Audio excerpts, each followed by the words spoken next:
мага кече кичинекей кыздын мына операциядан кийин каза болгон 3 жаштагы кызынын атасы жана чоң апасы келген да.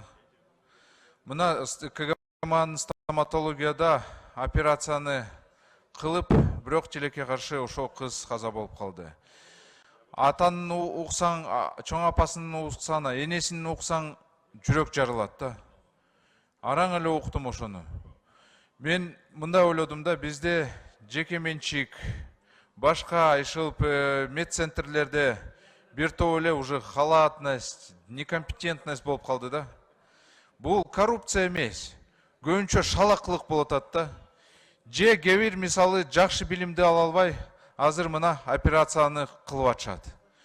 Ошол эле күндө мен ошону өзүм социалдык баракчада жазсам, ошол эле күндө бир мага жаран кайрылып атат да. Ошол эле күндө Меди деген жеке менчик клиникада бир аял жазып атат, менин апам дейт, каза болуп калды операциядан. Жөнөкөй эле операция болчу, бул ташты желчный протоктордон алуу боюнча, бул действительно жөнөкөй мындай операция. Даже мына ушундай клиникаларда каза болуп атышат жарандар. Мына жаңы жыл келатат, урматтуу Алмаз Акунжанович, жаңы жылда бүт ошол клиникаларды, бүт медиктердин керек болсо жеке менчик клиникаларда иштегендерди, операцияны кылгандарды өзгөчө текшерип караш керек. Керек болсо переаттестацияны кылыш керек. Андан тышкары сот экспертиза өтө жай өтөт экен. Мына дагы эле 18-inde эки киши каза болсо дагы иш козголо элек. Себеби сот экспертиза жыйынтыктар жок дагы эле. Андай болбош керек. Ошол эле күндө же керек болсо бир күн ичинде ушундай сот экспертиза чыгыш керек. Эмне себеп менен кармалып жатат?